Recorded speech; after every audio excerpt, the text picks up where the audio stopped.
ತುಂಬ ಜಾಸ್ತಿ ಆಗ್ಬಿಟ್ಟಿದೆ ಸರ್. ನಮಗೂ ಜೀವನ ಮಾಡೋಕ್ಕೆ ತುಂಬ ಕಷ್ಟ ಆಗುತ್ತೆ. ಇದ್ದಕ್ಕಿದ್ದಂಗೆ ಈ ಥರ ಜಾಸ್ತಿ ಮಾಡಿದ್ರೆ ನಮಗೂ ನಾವು ಫುಟ್ಪಾತ್ ಅವೆಲ್ಲ ವ್ಯಾಪಾರ ಮಾಡೋದ್ರಿಂದ ಇವಾಗ ನಮಗೂ ಹಣ್ಣಲ್ಲಿ ಬರೋ ಒಂದು ಲಾಭಕ್ಕೂ ಅದಕ್ಕೂ ಇದಾಗುತ್ತೆ. ಸುಮ್ಮನೆ ಡೀಸೆಲ್ ರೇಟ್ ಜಾಸ್ತಿ ಸಿಕ್ಕಾಪಟ್ಟೆ. ಇವಾಗ ಇದ್ದಕ್ಕಿದ್ದಂಗೆ 3 ರೂಪಾಯಿ ಜಾಸ್ತಿ ಆದರೆ ನಮಗೂ ವ್ಯಾಪಾರಗಳಿಲ್ಲ, ಏನಿಲ್ಲ. ಇದರಲ್ಲೂ ಜಾಸ್ತಿ ಡೀಸೆಲ್ ಹಾಕ್ಸ್ಕೊಂಡು ನಾವು ಅಡ್ಡಾಡೋದ್ರಿಂದ ಅದರಲ್ಲೂ ಜಾಸ್ತಿ ಇದಾಗುತ್ತೆ, ಲಾಸ್ ಆಗುತ್ತೆ. ತುಂಬ ಇದ್ದಕ್ಕಿದ್ದಂಗೆ ಈ ಥರ ಮಾಡಿದ್ರೆ ತುಂಬ ಇದಾಗುತ್ತೆ ಸರ್, ಕಷ್ಟ ಆಗುತ್ತೆ ಜೀವನ ಮಾಡೋದು. ಇವಾಗೇ ಆಲ್ರೆಡಿ ತುಂಬ ಕಷ್ಟದಲ್ಲಿ ಜೀವನ ಮಾಡ್ತಾಯಿದ್ದೀವಿ. ಆದರೂ ಈ ಥರ ಡೀಸೆಲು ಪೆಟ್ರೋಲು ರೇಟ್ ಜಾಸ್ತಿ ಆಗ್ತಾಯಿದ್ರೆ ತುಂಬ ಕಷ್ಟ ಆಗುತ್ತೆ ಜೀವನ ಮಾಡೋದು. ಸ್ವಲ್ಪ ಆದಷ್ಟು ಸರ್ಕಾರಗಳು ಇದ್ರ ಬಗ್ಗೆ ಕ್ರಮ ವಹಿಸಬೇಕು. ತುಂಬ ಬಡವ್ರ ಬಗ್ಗೆಗೆ ತುಂಬ ಹೊರೆ ಆಗುತ್ತೆ ಅನಿಸುತ್ತೆ ನಮಗೇನು. ತುಂಬ ಕಷ್ಟ ಆಗ್ತಿದೆ. ಇದ್ದಕ್ಕಿದ್ದಂಗೆ ರೇಟ್ ಜಾಸ್ತಿ ಮಾಡಿದ್ರೆ ನಾವು ಒಂಥರ ಅಂದ್ಕೊಂಡಿರ್ತೀವಿ, ಇಲ್ಲಿ ವ್ಯಾಪಾರಗಳು ಇರೋಲ್ಲ, ಏನಿಲ್ಲ. ನಾವು ಹಿಂಗೆ ಹೋಗ್ತಾ ಇರ್ತೀವಿ. ಡೀಸೆಲ್ ಇವಾಗ ಇಲ್ಲಿ ಬರೋದು 10 ರೂಪಾಯಿ, ಅಲ್ಲಿಗೆ 10 ರೂಪಾಯಿ ಸರಿ ಆಗುತ್ತೆ ಇವಾಗ. ಆ ಥರ ಆಗ್ತದೆ. ಇದ್ದಕ್ಕಿದ್ದಂಗೆ ನಮಗೆ ಹೆಂಗೆ ಗೊತ್ತಿರುತ್ತೆ, ನಾವು ಏನೋ ಇರೋದು ಜೀವನ ಮಾಡ್ತಾ ಇರ್ತೀವಿ. ಈ ಥರ ತುಂಬ ಕಷ್ಟಗಳು ಆಗ್ತಾಯಿದೆ ಸರ್. ಇದನ್ನು ನಾವು ಒಪ್ಕೊತೀವಿ, ಆಗಿರೋದ್ರಿಂದ ಏನು ತೊಂದರೆ ಇಲ್ಲ. ಯಾಕೆಂತಂದರೆ ಇದು ಆರ್ಥಿಕ ಪರಿಸ್ಥಿತಿ ಒಳಗಡೆ ಈಗ ಹೊರದೇಶದಲ್ಲಿ ಆಗಿರೋ ಒಂದು ಇದರಲ್ಲಿ ಇದು ನಮಗೂ ಹೊಡೆತ ಬೀಳ್ತಾ ಇದೆ. ಇದು ನಾವು ಅಡ್ಜಸ್ಟ್ ಮಾಡ್ಕೊಂಡು ಹೋಗಬೇಕು. ಅದಕ್ಕೆ ಕರ್ನಾಟಕ ಸರ್ಕಾರ ನಮಗೆ ಸಾಥ್ ಕೊಡಬೇಕು. ಇವಾಗ ಅವರು ಕೇಂದ್ರ ಸರ್ಕಾರದಲ್ಲಿ ಅವರು 10% ನಮ್ಗೆ ಇಳಿಸಿದ್ದಾರೆ ಆಲ್ರೆಡಿ. ಕೇಂದ್ರ ಸರ್ಕಾರ ಇದು ಅಲ್ಲಿ ಇಳಿಸಿದ ಮೇಲೆ ರಾಜ್ಯ ಸರ್ಕಾರ ಯಾಕೆ ಇಳಿಸ್ತಾ ಇಲ್ಲ? ರಾಜ್ಯ ಸರ್ಕಾರ ನಮ್ಗೆ ಇಳಿಸಿಲ್ಲ ಅಂದಮೇಲೆ ನಾವು ಏನು ಸಪೋರ್ಟ್ ಕೊಡೋಕ್ಕಾಗುತ್ತೆ ಅಲ್ವಾ? ಇವಾಗ ಕೇಂದ್ರ ಸರ್ಕಾರ ಪ್ರತಿಯೊಂದು ನಮಗೆ ಎಲ್ಲ ಬೆನಿಫಿಟ್ ನಮಗೆ ಕೊಟ್ಟಿದೆ. ಇವ್ರು ನಮಗೆ ರಾಜ್ಯ ಸರ್ಕಾರ ನಮಗೆ ಸಪೋರ್ಟಿಂಗ್ ಇಲ್ಲ. ಸರ್ ಅವರು ಏರಿಸ್ಲಿ ಸರ್, 3 ರೂಪಾಯಿ ಅಲ್ಲ 6 ರೂಪಾಯಿ ಏರಿಸಿದ್ರು ತೊಂದರೆ ಏನಿಲ್ಲ. ಇಲ್ಲೇ ಭೂಮಿ ನೀರದು ತೆಗೆದುಕೊಡೋಕ್ಕೆ ಅಲ್ಲಿ ಯುದ್ಧ ನಡೀತಾ ಇದೆ ತಾನೇ. ಆ ಯುದ್ಧ ನಡೀತಾ ಇರಬೇಕಾದ್ರೂ ಇಲ್ಲಿ ಇವರು ಅಡ್ಜಸ್ಟಿಂಗ್ ಮಾಡಿಕೊಂಡು ನಮಗೆ ಸಪೋರ್ಟಿಂಗ್ ಮಾಡಬೇಕಾದ್ರೆ ರಾಜ್ಯ ಸರ್ಕಾರಗಳು ತಂದೆ ಇದ್ದಂಗೆ ಅದು ಕೇಂದ್ರ ಸರ್ಕಾರ ತಂದೆ, ಇಲ್ಲಿರೋರು ಮಕ್ಕಳುಗಳು ಯಾವುದೋ ರಾಜ್ಯ ಸರ್ಕಾರಗಳು. ಇದು ನಾವು ಇವ್ರು ಅರ್ಥ ಮಾಡ್ಕೊಂಡು ಮಾತಾಡಬೇಕು. ನಾನು ಹೇಳೋದು ಇವ್ರು ಅರ್ಥ ಮಾಡ್ಕೊಂಡು ಮಾತಾಡಬೇಕು. ಸುಮ್ಮನೆ ಕೇಂದ್ರ ಸರ್ಕಾರದ ಮೇಲೆ ಹೊರೆ ಹೊರಿಸೋದು, ಅವ್ರ ಮೇಲೆ ಗೂಬೆ ಕೂರಿಸೋದು ಅದೆಲ್ಲ ಮಾಡಬಾರ್ದು. ಆಲ್ರೆಡಿ ಅವರು ಸೆಸ್ಸು ಅವೆಲ್ಲ ಇಳಿಸ್ಬಿಟ್ಟಿದ್ದಾರೆ. ರಾಜ್ಯ ಸರ್ಕಾರ ಯಾಕೆ ಇಳಿಸಿಲ್ಲ? ಬೆಲೆ ಜಾಸ್ತಿ ಆಗಿದೆ ಅಂತ ಹೇಳಿದ್ರೆ ನಾವು ಯಾರು ಇಲ್ಲಿರೋ ಎಲ್ಲ 2 ಪಕ್ಷದಲ್ಲೂ ಏನು ಮಾಡಬೇಕು ಅಂತ ಏನು ಮಾಡಿಲ್ಲ. ಅಲ್ಲಿಂದ ಇದಾಗಿದೆಯಲ್ಲ, ಏನು ವಾರ ಆಗಿದೆಯಲ್ಲ, ಅದರಿಂದ ಪೆಟ್ರೋಲ್ ಬೆಲೆ ಹೆಚ್ಚು ಕಡಿಮೆ ಆಗಿದೆ. ನಾವು ಆ ಪಕ್ಷ ಈ ಪಕ್ಷ ಅಂತ ನಮ್ಗೆ ಆ ಥರದ್ದಲ್ಲ. ಮೋದಿ ಹೇಳಿದ್ದಕ್ಕೆ ನಾವು ಅದನ್ನು ಕರೆಕ್ಟಾಗಿ ಪಾಲನೆ ಮಾಡ್ತಾಯಿದ್ದೀವಿ. ಮೋದಿ ಏನು ಮನೆಯಿಂದ ತೊಗೊಂಡು ಪೆಟ್ರೋಲ್ ತುಂಬಿಕೊಂಡು ಸ್ಟಾಕ್ ಇಟ್ಕೊಂಡ್ಬಿಟ್ಟಿದ್ದಾರೆ ಮನೇಲಿ. ಎಂಥದ್ದು ಇಲ್ಲ. ನಾವು ಮೋದಿ ಕಡೆ ಅಂತಲ್ಲ, ಈ ಕಡೆ ಅಂತಲ್ಲ, ಆ ಕಡೆ ಅಂತಲ್ಲ. ನಾವು ಮನುಷ್ಯರು ಯಾರು ನಮಗೆ ಒಳ್ಳೇದು ಇವಾಗ ಇಲ್ಲಿ ಕಾಂಗ್ರೆಸ್ ಪಕ್ಷ ಇದೆ, ಇದು ಒಳ್ಳೇದು ಮಾಡಿದ್ದಾರೆ, ಅದು ಮಾಡಿದ್ದಾರೆ, ಇದು ಮಾಡಿದ್ದಾರೆ ಅಂದ್ಕೊಂಡು ಇದ್ದೀವಿ. ಹೌದಾ? ಒಳ್ಳೇದು ಮಾಡಲಿ ಇನ್ನು ಅಂತ. ಕರೆಕ್ಟಾ? ಎಲ್ಲರೂ ಒಳ್ಳೇದು ಮಾಡೋಕ್ಕೆ ಬಂದಿರೋದು. ಹಂಗೆ ಏನಿಲ್ಲ, ಕರೆಕ್ಟ್ ಇದೆ. ಅವ್ರು ಹೇಳಿದ್ದು ಸ್ವಲ್ಪ ಪಾಲಿಸಿ, 1-2 ದಿನ ಪಾಲಿಸಿ, ಆಮೇಲೆ ನಿಮ್ಗೆ ಸರೋಗುತ್ತೆ. ಹುಷಾರು ಕೊಟ್ಟಿದ್ದಾರೆ. ಹಂಗೂ ನಾವು ತಿಳ್ಕೊಳ್ದೆ ಬೆಲೆ ಜಾಸ್ತಿ ಅಂದ್ಕೊಂಡಿದ್ರೆ 1-2-3 ರೂಪಾಯಿಗೆ ಬೆಲೆ ಜಾಸ್ತಿ ಅಂದ್ಕೊಂಡು ಕೂತ್ಕೊಳ್ಳೋಕ್ಕಾಗತ್ತಾ? ನ್ಯಾಯನ ಇದು? ಏನಿಲ್ಲ ಸರ್, ಕರೆಕ್ಟ್ ಇದೆ. ಆಗೋದಾಗುತ್ತೆ, ಹೋಗೋದಾಗುತ್ತೆ. ಇವಾಗ ಒಂದು ಇಡ್ಲಿ ಸಾಂಬಾರು ತಿನ್ನಿ, 40 ರೂಪಾಯಿ 50 ರೂಪಾಯಿ ಬಿಡುತ್ತೆ. ಅದಕ್ಕೆ ಕೊಟ್ಬಿಡ್ತೀವಲ್ಲ. ಹೌದಾ? ಇದು ಹಾಕೊಂಡು ದುಡಿಬೋದಲ್ಲ, ಬೇಕಾದರೆ ಇಲ್ಲಿಂಗೆ ಹೋಗಿ ಬರ್ಬೋದಲ್ಲ, ಸೇಫ್ಟಿ ಆಗುತ್ತಲ್ವ? ತಪ್ಪೇನಿಲ್ಲ ಸರ್. ನಾವು 2-3 ರೂಪಾಯಿಗೆಲ್ಲ ಗೋರ್ಗಾಗಿದೆ. ಅದು ಸುಮ್ಮನೆ ಜನಗಳು ಆಟ ಆಡ್ತಾ ಇದ್ದಾರೆ ಅಷ್ಟೇ. ಜನಗಳ್ದು ಏನು ಸುಮ್ಮನೆ ಇರಬೇಕು. ಆಯಿತು ಹೋಯ್ತು. ಹೌದಾ? ನೀವು ಅಲ್ವಾ?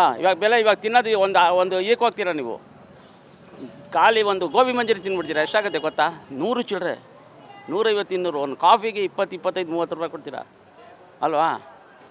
ಏನಿಲ್ಲ ಸರ್, ಕರೆಕ್ಟ್ ಇದೆ. ನಾವು ಜನ ಸಮಾಧಾನ ಆಗಿರಬೇಕು. ಒಂದೊಂಚೂರು ಜಾಸ್ತಿ ಆಗುತ್ತೆ, ಆಮೇಲೆ ಕಮ್ಮಿ ಆಗುತ್ತೆ. ಅಷ್ಟೇ ಮಾಡ್ಕೋಬೇಕು. ಶ್ರೀನಿವಾಸ್ ಅಂತಾನೆ ಸರ್. ಪೆಟ್ರೋಲು ಏನು ಗೊತ್ತಾ, ಕಸ್ಟಮರ್ಸು ಇದ್ದಕ್ಕಿದ್ದಂಗೆ ಜಾಸ್ತಿ ಮಾಡೋರೆ ಸೆಂಟ್ರಲ್ ಗೌರ್ಮೆಂಟು.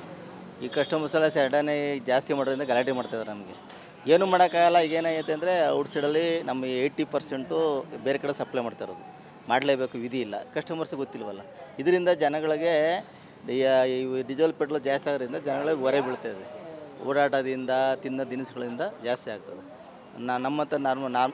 ನಮ್ಮಂಥ ಮಿಡ್ಲ್ ಕ್ಲಾಸ್ಗಳು ಜೀವನ ಮಾಡೋದು ಕಷ್ಟ ಆಯಿತು ಬೆಂಗಳೂರಲ್ಲಿ.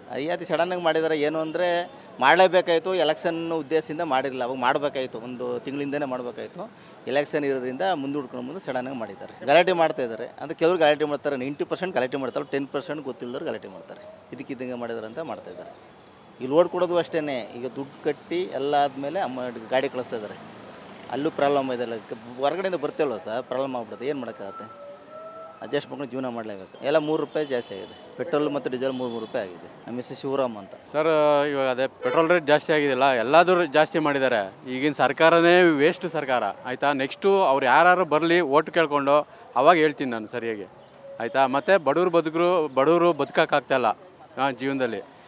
ಏನು ಹೇಳೋದು, ಎಲ್ಲ ನಿಮಗೆ ಗೊತ್ತಿದೆ, ಪ್ರೆಸ್ ಅವ್ರು ನಿಮಗೆ ಗೊತ್ತಿದೆ ಎಲ್ಲರೂ. ಖಂಡಿತ ಸರ್, ಓಲಾ ಒಬ್ಬರು ರೇಟೇ ಕೊಡ್ತಾಯಿಲ್ಲ ನಮಗೆ. ಅದರಲ್ಲಿ ಇವಾಗ ಡೀಸೆಲು ಪೆಟ್ರೋಲು ಜಾಸ್ತಿ ಆದರೆ ಹೆಂಗೆ ಸರ್ ಬದುಕಬೇಕು? 3 ರೂಪಾಯಿ ಜಾಸ್ತಿ ಆಗಿದೆ ಈಗ.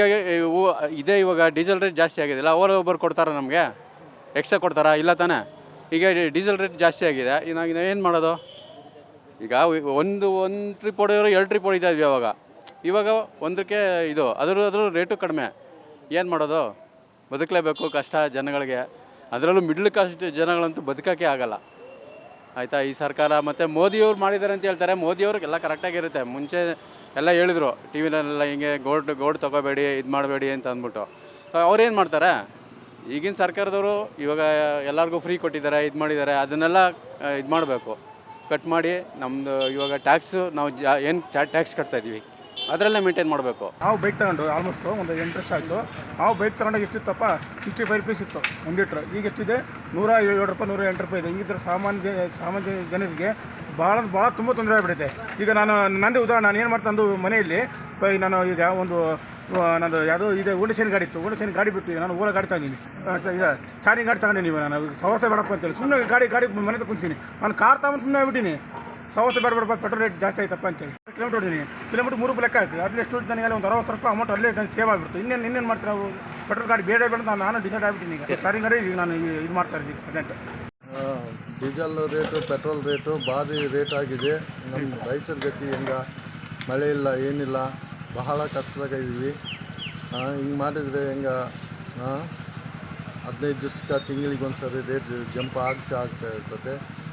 ಗ್ಯಾಸು ರೇಟು ಜನಗಳಿಗೆ ಬಹಳ ತೊಂದರೆ ಆಗಿದೆ ಅದರಲ್ಲಿದ್ದ. ಅದಕ್ಕಾಗಿ ಕಮ್ಮಿ ಮಾಡ್ಬೇಕಂತ ವಿನಂತಿ ಮಾಡ್ಕೊಳ್ತಾ ಇದ್ದೀನಿ. ಕೇಂದ್ರದಲ್ಲಿರ್ತಕ್ಕಂಥ BJP ಸರ್ಕಾರ ಪ್ರತಿದಿನ ಬೆಲೆ ಹೆಚ್ಚಳ ಮಾಡಿ ಸಾಮಾನ್ಯ ರೈತರು ಮತ್ತು ರೈತರು ಕೃಷಿ ಕೂಲಿ ಕಾರ್ಮಿಕರಿಗೆ ಭಾಳ ತೊಂದರೆ ಕೊಡ್ತಕ್ಕಂಥ ಸರ್ಕಾರ ಆಗಿದೆ. ಇವತ್ತು ಪೆಟ್ರೋಲು ಡೀಸೆಲ್ಲು ಬಹಳ ಗಗನಕ್ಕೇರ್ತಾ ಇದೆ. ಮೋದಿಯವರು ಹೇಳ್ತಕ್ಕಂಥ ಮಾತನ್ನು ನಾವು ಖಂಡಿಸ್ತಾ ಇದ್ದೀವಿ. ಈಗ ಪೆಟ್ರೋಲು ಡೀಸೆಲ್ ಇಲ್ಲದೆ ರೈತರು ಮತ್ತು ಸಾಮಾನ್ಯ ಜನರು ಹರಿದಾಡಲು ತೊಂದರೆ ಆಗ್ತದೆ. ಬಂಗಾರ ಕಮ್ಮಿ ಮಾಡ್ಬೇಕಂತ ಹೇಳ್ತಾನೆ. ಬಂಗಾರ ಇಲ್ಲದೆ ಇವತ್ತು ಹೆಣ್ಣು ಕೊಡುವ ಪರಿಸ್ಥಿತಿ ಇಲ್ಲ. ಬಂಗಾರ ಕೊಟ್ಟರೆ ಮಾತ್ರ ನಾವು ಹೆಣ್ಣು ಕೊಡ್ತೀವಿ ಅಂತ ಹೇಳ್ತಕ್ಕಂಥ ಒಂದು ಈ ದೇಶದಲ್ಲಿ ನಡೀತಾ ಇದೆ. ಮೋದಿ ಆಡಳಿತ ಸಂಪೂರ್ಣವಾಗಿ ವಿಫಲವಾಗಿದೆ. ಮೋದಿಯ ಸರ್ಕಾರ ಇದ್ದಂಥ ಪರವಾಗಿ, ಬಂಡವಾಳಶಾಹಿಗಳ ಪರವಾಗಿರ್ತಕ್ಕಂಥ ಸರ್ಕಾರ ಸಾಮಾನ್ಯ ಜನರಿಗೆ ಯಾವುದೇ ರೀತಿ ಅನುಕೂಲಗಳಾಗಿಲ್ಲ. ಜನಗಳೆಲ್ಲ ಸಾಯುವ ಪರಿಸ್ಥಿತಿಗಳಿವೆ. ರೈತರ ಸಾಲ ಮನ್ನಾ ಮಾಡಲು ವಿಫಲವಾಗಿದೆ. ಬೆಳೆ ನಷ್ಟ ಪರಿಹಾರ ಕೊಡಲು ವಿಫಲವಾಗಿದೆ.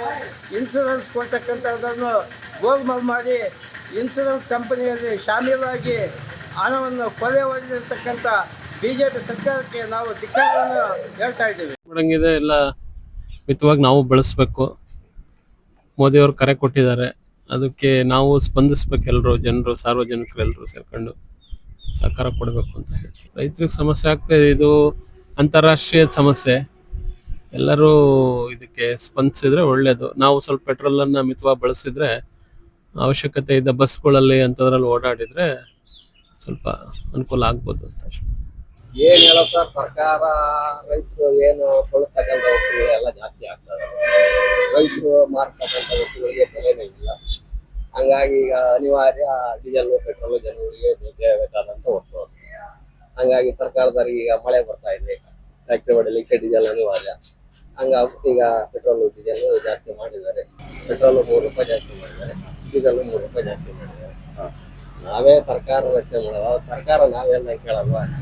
ಅವ್ರು ಸರ್ಕಾರ ಮಾಡಿದ್ರೆ ಅವ್ರಿಗೆ ಓದಿಸೋದು. ಹಂಗಾಗಿ ಏನ್ ಮಾಡಂಗಿಲ್ಲ, ಅನಿವಾರ್ಯ.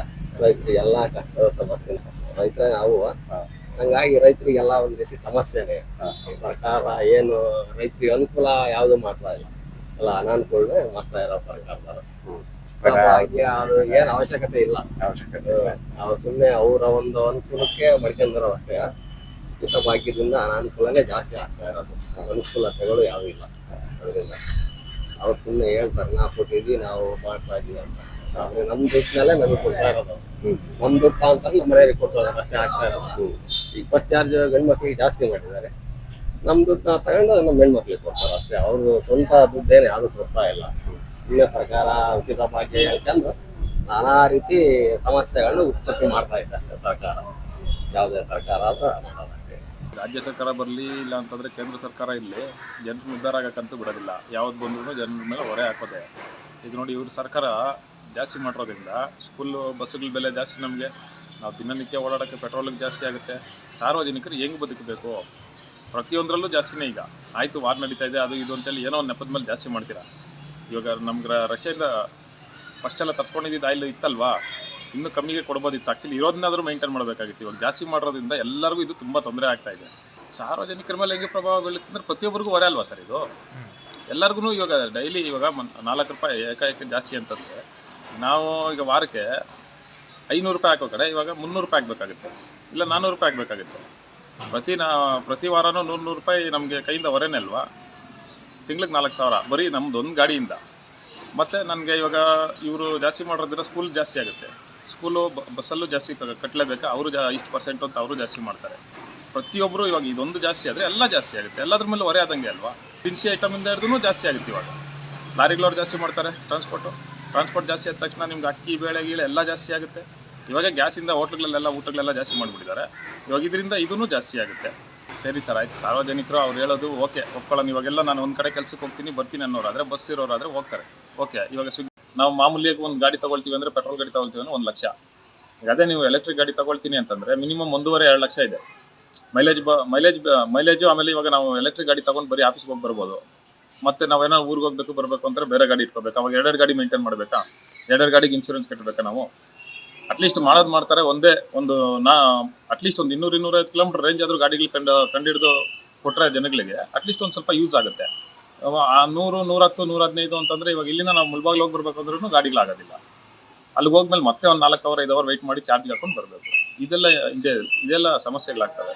ಅದಕ್ಕೆ ಪೆಟ್ರೋಲ್ ಗಾಡಿಗಳು ಜಾಸ್ತಿ ಇನ್ನೂ ಇರೋದು. ಅದೇ ಈಗ ಏನಾದ್ರು ನೀವು ಒಂದು 400-450 ಕಿಲೋಮೀಟ್ರ್, ಇಲ್ಲ ಅಟ್ಲೀಸ್ಟ್ ಒಂದು 200-250 ಕಿಲೋಮೀಟ್ರ್ ಬೈಕ್ಗಳು ಬಂದರೂ ಕೂಡ ಇದೆಲ್ಲ ಸ್ವಲ್ಪ ಕಂಟ್ರೋಲ್ ಮಾಡ್ಬೋದು. ಏನೂ ಇಲ್ಲ ಸರ್, ಯಾವುದೇ ಸರ್ಕಾರ ಇದ್ದರೂ ಸಾರ್ವಜನಿಕರಿಗೆ ಹೊರೆನೆ. ಯಾರು ಏನು ಅನುಕೂಲ ಮಾಡೋವಂಥದ್ದಂತೂ ಏನೂ ಇಲ್ಲ ಸರ್. ಈಗ ಅವ್ರು ಹೇಳಿದ್ದು ಸರಿ, ನಾನು ಇಲ್ಲ ಅಂತೇನು ಹೇಳಕ್ಕೆ ಹೋಗಲ್ಲ. ಈಗ ಏನಾಗುತ್ತೆ ಅಂತಂದರೆ, ಇವಾಗ ನನ್ನ ಆಫೀಸು ಎಲ್ಲ ನಾನು ಬಸ್ ಸ್ಟಾಪ್ ಹತ್ರ ನಿಯರ್ ಬೈ ಇದ್ದರೆ ಹೋಗ್ಬೋದು ಸರ್. ಇವಾಗ ಬಸ್ ಇಲ್ಬಿಟ್ಟು ನಾನು 2 ಕಿಲೋಮೀಟ್ರ್ ಆದರೂ ಓಕೆ ನಡ್ಕೊಂಡು ಹೋಗ್ಬೋದು. 3 ಕಿಲೋಮೀಟ್ರ್ ನಾನು ಒಳಗಡೆ ಹೋಗಬೇಕು ಅಂತಂದಾಗ, 4 ಕಿಲೋಮೀಟ್ರ್ ಹೋಗಬೇಕು ಒಳಗಡೆಗೆ ಅಂತಂದಾಗ, ಈಗ ಕೆಲವೊಂದು ಕಡೆ ಇರ್ತವೆ ಹೋಗೋಕ್ಕಾಗೋದಿಲ್ಲ, ನಮ್ಮ ಆಫೀಸಲ್ಲಿ ಒಳಗಡೆ ಇರ್ತವೆ. ಅಂಥವಾಗ ಆ ಥರ ಇದ್ದಾಗ ಏನು ಮಾಡಬೇಕು, 1 ಕಿಲೋಮೀಟ್ರ್ ನಡ್ಕೊಂಡು ಹೋಗೋದೇ ಕಷ್ಟ. ಅದ್ರಲ್ಲಿ ಟೈಮ್ ಆಗಿಬಿಡುತ್ತೆ ಬೇರೆ. ಈ ಟ್ರಾಫಿಕಲ್ಲಿ ಬಸ್ಸುಗಳಲ್ಲಿ ಓಡಾಡೋದು ತುಂಬ ಕಷ್ಟ ಇದೆ. ಬೆಂಗಳೂರಲ್ಲಿ ಟ್ರಾಫಿಕ್ ಕಮ್ಮಿ ಇದೆಯಾ. ನಾವು ಇಲ್ಲಿಂದ ಹೋಗಿ ಇಲ್ಲಿ ಬಸ್ಸಿಗೆ ಹೋಗಿ ಹತ್ತಬೇಕು ಅಂತಂದರೆ 1 ಅವರ್ ಮುಂಚೆ ಬಿಡಬೇಕು. ಮತ್ತೆ ನಾವು ಬಸ್ಸಲ್ಲಿ ಹೋಗಿ ಟ್ರಾವೆಲ್ ಟೈಮ್ ಜಾಸ್ತಿ. ಆಮೇಲೆ ಅಲ್ಲಿ ಇಳಿದ್ಬಿಟ್ಟು ಅಲ್ಲಿ ಮತ್ತೆ ನಮ್ಮ ಆಫೀಸಿಗೆ ನಡಿಬೇಕು. ಇವೆಲ್ಲ ತುಂಬ ರಿಸ್ಕ್ ಆಗುತ್ತೆ ಸರ್. ಅಷ್ಟು ಈಸಿ ಅಲ್ಲ ಅವ್ರು ಹೇಳೋದು. ಯಾರೋ 100ರಲ್ಲಿ 2 ಭಾಗ ಮಾಡ್ಬೋದು ಅಷ್ಟೇ. ಮಿಕ್ಕಿದ 8% ನಾವು ಆ ಥರ ಓಡಾಡ್ಲಿಕ್ಕಾಗಲ್ಲ. ಈಗ ಸ್ವಿಗ್ಗಿ ಝೊಮ್ಯಾಟೋದ್ರು ಅದನ್ನೇ ನಂಬ್ಕೊಂಡಿರ್ತಾರೆ ಗಾಡಿಗಳನ್ನ. ಅವ್ರು ಹೆಂಗೆ ಬದುಕು ನಡೆಸ್ತಾರೆ. ಎಷ್ಟೋ ಜನ ಕಾರ್ಗಳನ್ನೇ ನಂಬ್ಕೊಂಡಿದ್ದಾರೆ. ಅವರೆಲ್ಲ ಹೆಂಗೆ ಬದುಕಬೇಕು. ಅವ್ರು ಹೇಳಿದ್ದಷ್ಟು ಈಸಿಯಾಗಿ ಅದು ಮಾಡೋಕ್ಕಾಗಲ್ಲ. ತುಂಬ ಜನ ಈಗ ನೋಡಿ, ಯಾರೋ ಗೌರ್ಮೆಂಟ್ ಎಂಪ್ಲಾಯ್ಸ್, ಇಲ್ಲ ಅಂತಂದರೆ ಕಂಪ್ನಿಗಳು ಹತ್ರ ಇರೋರು, ಇಲ್ಲ ಟ್ರಾವೆಲ್ ಅವ್ರಿಗೆ ಇದ್ದಿರೋರು ಅಂಥವರೆಲ್ಲ ಮಾಡ್ಬೋದು. ಬಿಟ್ರೆ ಸಾರ್ವಜನಿಕರು ಬೇರೆಯವ್ರು ಮಾಡೋದು ತುಂಬ ಕಷ್ಟ ಇದೆ. ಯಾವ ಸರ್ಕಾರ ಇದ್ರೂ ಒಂದೇ ಸರ್, ಎಲ್ಲ ಜನಗಳ ಮೇಲೆ ಹೊರೆ ಹಾಕೋದೆ. ಯಾರು ಏನು ಅನುಕೂಲ ಮಾಡೋವಂಥದ್ದು ಯಾವುದೂ ಇಲ್ಲ. ಪ್ರಭಾವ ಅಂದರೆ ಎಲ್ಲದರಲ್ಲೂ ಇವಾಗ ಪ್ರಭಾವ ಜಾಸ್ತಿ ಆಗೇ ಆಗುತ್ತೆ ಸರ್. ಏನು ಯಾವುದ್ರಲ್ಲೇನು ಇದಾಗಲ್ಲ. ಒಂದು ಡೀಸೆಲ್ ಪೆಟ್ರೋಲು ಜಾಸ್ತಿ ಆಗೋಯ್ತು ಅಂತಂದರೆ, ಈಗ ಗೂಡ್ಸ್ ಗಾಡಿ ಆಟೋಮೆಟಿಕಲಿ ರೈಸ್ ಆಗುತ್ತೆ. ಗೂಡ್ಸ್ ಗಾಡಿ ಆಟೋಮೆಟಿಕಲಿ ರೈಸ್ ಆದರೆ ಅಕ್ಕಿ ಬೇಳೆ ದಿನಸಿ ಪ್ರತಿಯೊಂದು ರೈಸ್ ಆಗುತ್ತೆ, ಹೆಚ್ಚಾಗುತ್ತೆ ಬೆಲೆ. ಅವಾಗ ಎಲ್ಲರಿಗೂ ಪ್ರತಿಯೊಂದ್ರ ಮೇಲೂ ಹೊರೆ ಬಿದ್ದಂಗೆ ಅಲ್ವಾ.